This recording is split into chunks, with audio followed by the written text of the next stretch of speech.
ముఖ్యమంత్రి రేవంత్ పై ప్రశంసల జల్లు కురిపించారు విజయేందర్ గౌడ్. రేవంత్ వ్యవహరిస్తున్న తీరు రాజకీయాల్లోకి రావాలనుకుంటున్న తనలాంటి యువతకు ఆదర్శప్రాయమని, సంక్షేమ కార్యక్రమాలను అమలు చేస్తున్న రేవంత్ రెడ్డిని రాజకీయాలకు అతీతంగా ప్రతి ఒక్కరూ అభినందించాలంటున్నారు. కాంగ్రెస్ ప్రభుత్వంలో మంత్రులు స్వేచ్ఛగా పనిచేసుకుంటున్నారని, గత ప్రభుత్వ హయాంలో ఆ పరిస్థితి లేదంటున్నారు టీడీపీ సీనియర్ నేత దేవేందర్ గౌడ్ కుమారుడు విజయేందర్ గౌడ్. త్వరలో ప్రత్యక్ష రాజకీయాలకు వస్తా అంటున్న విజయేందర్తో మా ప్రతినిధి పవన్ కుమార్ ముచ్చట. తెలుగుదేశం సీనియర్ నేత దేవేందర్ గౌడ్ కుమారుడు విజయేందర్ గౌడ్ ప్రస్తుతం మనతో ఉన్నారు. ఇటీవల ఆయన ముఖ్యమంత్రి రేవంత్ రెడ్డిని పొగుడుతూ ఒక లేఖను విడుదల చేశారు. ఇది రాజకీయాల్లో ప్రస్తుతం చర్చనీయాంశంగా మారింది. ప్రతిపక్ష పార్టీలు లేకుంటే ప్రత్యర్థి పార్టీ నేతలు మంచి చేసినప్పుడు మంచి అనే చెప్పాలి, పొగడ్తకు అర్హమైన వాళ్ళను పొగడాలి అంటూ విజయేందర్ గౌడ్ చెప్తూ ఉన్నారు. ప్రస్తుతం ఆయన్ని అడిగి తెలుసుకుందాం. సార్ చెప్పండి, పొగడ్తకు అర్హమైన వాళ్ళని పొగడాల్సిందేనంటూ మీరు ఒక లేఖ విడుదల చేశారు. రేవంత్ రెడ్డిని ఇప్పుడు ఏ సందర్భంగా మీరు పొగడాల్సి వచ్చింది? ప్రత్యేకించి రేవంత్ రెడ్డి గారు ఏదైతే కార్యక్రమాలు చేస్తున్నారో అది ఖచ్చితంగా ప్రభుత్వ పరంగా కూడా లాట్ ఆఫ్ డెవలప్మెంట్ చేయడం జరుగుతూ ఉంది. దానికి తోడు ఆయన హిస్టారిక్గా ఇప్పుడు నాన్నగారు చేసిన, దేవేంద్ర గౌడ్ గారు చేసిన అభివృద్ధి కార్యక్రమాలని అప్రిషియేట్ చేయడంలో ఆయన ఖచ్చితంగా మెచ్చుకోవాల్సిన విషయం. ఎందుకంటే ఎవరు కూడా ముందుకు రావడం కానీ అట్లా అంత ఈజీగా ఎవరు కూడా అప్రిషియేట్ చేయరు. అలాంటి విషయాన్ని హిస్టరీలో ఉండే వేరియస్ లీడర్స్ని ఆయన గుర్తు చేసుకోవడం అనేది ఆయనకి పర్సనల్గా I would like to definitely congratulate him and thank him for taking this up. Because ఇది ఒక ఎగ్జాంపుల్గా ఉంటుంది రేపటి యువతకి కానీ, రేపు భవిష్యత్తులో రాజకీయాల్లోకి రావాలనుకున్న వాళ్ళకి, నాలాంటి వాళ్ళకి ఎస్పెషల్లీ ఇలాంటి వాళ్ళకి. నేను పార్టీపరంగా ఆయనతో ఏమాత్రం కూడా I'm not related to Congress, but at the same time ఒక హ్యూమానిటేరియన్ గ్రౌండ్స్లో ఆయన ప్రత్యేకించి ఇలా అప్రిషియేట్ చేయడం ఫాదర్ని, దేవేంద్ర గౌడ్ గారిని. అండ్ మళ్ళీ ఆ విషయంలో నాన్నగారు తరఫున నేను ఆయనకి కృతజ్ఞతని చెప్పాలనే విషయంలో నాకు కొంచెం ఈ పర్టికులర్ విషయం తెలియజేయాలనేది నా ఒక ముఖ్యమైన ఉద్దేశం. ముఖ్యమంత్రిగా పదవి బాధ్యతలు చేపట్టి దాదాపుగా 100 రోజులు కంప్లీట్ అయిపోయింది, 3 నెలలు గడిచాయి. ఈ 100 రోజుల కాంగ్రెస్ పాలన రేవంత్ రెడ్డి మార్క్ పైన మీరేం చెప్తారు?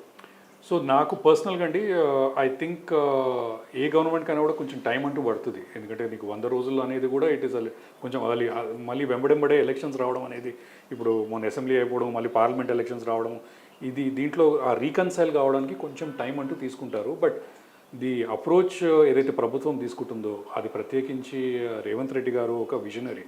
నాకు పర్సనల్గా కూడా ఆయన బాగా పరిచయం కాబట్టి ఆయనతో మాట్లాడినప్పుడు కానివ్వండి, నేను చూసిన ఆయన ఒక విజన్తో ఒక ప్రజల్లో నుంచి వచ్చిన మనిషి కాబట్టి ఖచ్చితంగా ప్రజలకు ఉండే ఇబ్బందులు ఏంటనేది ఆయనకి ప్రత్యేకించి నాకు తెలిసి అవగాహన ఉంది. అండ్ దాని తగ్గట్టు కూడా అండ్ ఇంకొకటి ఇంపార్టెంట్ అయిన విషయం టీం వర్క్. అన్లైక్ ఇంతకుముందు గవర్నమెంట్ వర్సెస్ ఇప్పుడున్న గవర్నమెంట్లో చూసిన విషయాలు ఏమంటే, ఈరోజు ఉన్న మంచి నాయకులు ఉత్తమ్ కుమార్ రెడ్డి గారు కానివ్వండి, బట్టి విక్రమార్ గారు కానివ్వండి, మధు యాస్కి గారు కానివ్వండి, are you take any other leaders, మన పొంగులెట్టి శ్రీనివాస్ రెడ్డి గారు కానీ, ఆల్ దీస్ లీడర్స్ వీళ్ళందరికీ కూడా ఈక్వల్గా ఒక మంత్రి అంటూ ఆయన మంత్రులు చేయాల్సిన బాధ్యతలు, మంత్రులు చేయాల్సిన ఏదైతే కార్యక్రమాలు చేయాలనో ఆ ప్రతి ఒక్కరు కార్యక్రమాలు ఎవరు పనులు చేస్తున్నారు. మంత్రులు చేయాల్సిన పనులే ఇవి. అలాంటిది ఒక మనిషి ఒక వ్యక్తిగతంగా కాకుండా ప్రతి ఒక్కరు మంత్రిగా ఉన్నప్పుడు ప్రభుత్వం ఆటోమేటికల్లీ మీకు ఖచ్చితంగా మీకు ముందుకు వెళ్తుంది. ఎందుకంటే గత బీఆర్ఎస్ ప్రభుత్వం అట్లాంటిది అది కనిపించలేదు. నేను ఆ విషయంలో నేను ఖచ్చితంగా నేను కుండబగిలిని కూడా చెప్పగలుగుతాను. ఆ విషయంలో మంత్రులుగా లేకుండానండి, అది ఉత్త ముఖ్యమంత్రి గారు కానివ్వండి, వారి కుటుంబ సభ్యులు తప్ప మిగిలిన వారు ఎవరు కూడా పని చేసినట్టయితే ఇక్కడ కూడా కనబడలేదు మాకు. ఇప్పుడు రాజకీయాల్లో విలువలు పెరుగుతున్నాయి అంటారా? ఇప్పుడు కాంగ్రెస్ పార్టీ ప్రభుత్వం, రేవంత్ సర్కార్ ఏర్పడిన తర్వాత రాజకీయాల్లో విలువలు పెరుగుతున్నాయి అంటే పర్సనల్గా చెప్పమంటే ఒక విధంగా చెప్పాలంటే దూషణలు ఏవైతే చేసుకుంటున్నారో అది అనేది మంచి పద్ధతి కాదు. కానీ ఖచ్చితంగా యువత అనేది ముందుకెళ్ళాలంటే ఒక మంచి వాతావరణంలో, ఇది ఒక కుటుంబం లాగండి. ఏదైనా కూడా ఒక కుటుంబంలో మీరు అందరూ కలిసిమెలిసి ఉంటే అన్నీ బాగా జరుగుతాయి. ఒక కుటుంబంలో నువ్వు దూషించుకుంటూ ఒకరికొకరు మాట్లాడాలా చేస్తే కుటుంబం అనేది అలా ఒక పద్ధతి మీద ఉండదు. కాబట్టి I think it is important for the next generation కానివ్వండి, యువతకి ఒక ఎగ్జాంపుల్గా అయితే రేవంత్ రెడ్డి గారు ఖచ్చితంగా నిలబడుతున్నారు. ఒక సీనియర్ పొలిటీషియన్ కొడుకుగా మీరు మీ ఫాదర్కి అప్పుడప్పుడు ఏమన్నా సలహాలు ఇస్తుండే వల్ల రాజకీయాలలో సో అలానే మీ యంగర్ బ్రదర్ ఆయన కూడా పాలిటిక్స్లో ఉన్నారు. ఏమన్నా సజెషన్స్, సూచనలు, సలహాలు ఇస్తారా మీరు? అంటే ఖచ్చితంగా అది ఒక రాజకీయ కుటుంబం నుంచి రావడం జరిగింది కాబట్టి మేము రాజకీయం అనేది మా ఇంట్లో మామూలుగా పలు సందర్భాల్లో మాట్లాడడం అనేది ఖచ్చితంగా చేస్తూ ఉంటాము. యూజువలీ మేము ఏంటంటే డిన్నర్ అయిన తర్వాత ఆ ప్రాంతంలో ఎప్పుడైనా కరెంట్ అఫైర్స్ ఏమున్నా కూడా ఎలా జరుగుతుంది అనే దాంట్లో బికాజ్ మేము we are a very important citizens of this country. ఒక సిటిజన్గా కానివ్వండి, అండ్ రేపు మాకు ప్రజల కోసం ఏదో చేయాలనే తపన అనేది నాకు పర్సనల్గా కానివ్వండి, మా తమ్ముడైతే వీరేందర్ గౌడ్ ఆల్రెడీ బీజేపీలో ఉన్నాడు, ఆయన కృషి ఆయన చేస్తున్నారు. అండ్ ఫాదర్ చేసిన ఏదైతే విజన్ ఉందో తెలంగాణ కోసము ఆర్ దేశం కోసం అయితే చేయాలనేది ఆ తపన అనేది ఆయనలో ఉందో అది మేము ముందుకు తీసుకెళ్లాలనేది మా ఒక ప్రత్యేకించి మాకు ఇంట్రెస్ట్ అనేది ఉంది. సోషల్ మీడియాలో యాక్టివ్గా ఉన్నారు, సోషల్ ఇష్యూస్ మీద కూడా రెస్పాండ్ అవుతున్నారు. అంటే మీరు కూడా త్వరలో పాలిటిక్స్లోకి వచ్చే ఆలోచన ఏమన్నా ఉందా మీకు? అంటే నాకు పర్సనల్గా రాజకీయాల్లోకి రావాలనేది అయితే ఇంట్రెస్ట్ ఉందండి, నేను ఉన్న విషయం అది. కాకపోతే అది ఎప్పుడు సందర్భం బట్టి ప్లాన్ చేసుకుందాం అనే దాంట్లో ఉన్నాను. సందర్భం ఎందుకంటానంటే నేను ఈరోజు ఇంతకుముందులాగా లేవండి రాజకీయాల్లో ఉండాలంటే కూడా కొన్ని ఫౌండేషన్ అంటూ తయారు చేసుకోవాల్సి ఉంటుంది. సో ఆ ఫౌండేషన్ డెఫినెట్లీ ఫాదర్ది అనేది ఒక మంచి ఫౌండేషనే, కానీ ఇప్పుడున్న ఈ ప్రజెంట్ దాంట్లో కాకుండా ఫ్యూచర్లో కొంచెం, ఎందుకంటే నాకంటూ కంఫర్ట్గా ఫీల్ అయ్యే వాళ్ళతో ఎవరితోనైనా వర్క్ చేయాలనే దాంట్లో నేను ఆలోచిస్తున్నాను. అంటే చెప్పారు కదా ఆల్రెడీ మీకు రేవంత్ రెడ్డి గారితో పరిచయం ఉంది అని. అంటే కాంగ్రెస్ పార్టీలో చేరే ఆలోచనే ఉంది?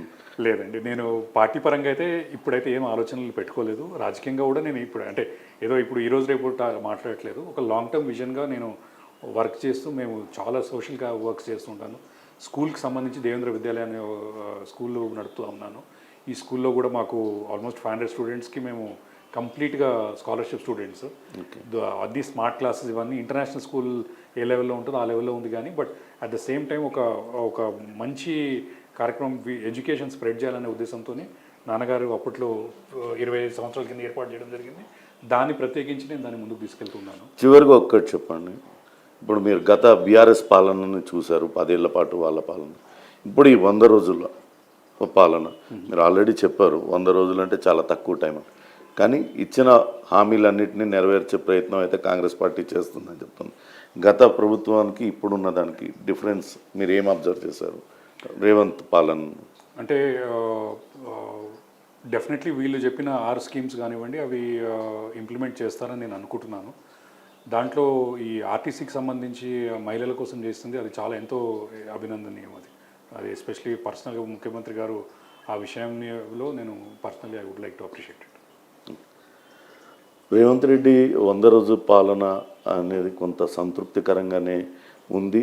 రాజకీయాల్లో యువత రావాల్సిన అవసరం కూడా ఎంతైనా ఉంది, కానీ ప్రస్తుత పాలిటిక్స్లో వ్యక్తిగత దూషణలు అనేవి కొంతవరకు తగ్గితే బాగుంటుందని తన అభిప్రాయాన్ని వ్యక్తం చేస్తున్నారు విజేందర్ గౌడ్.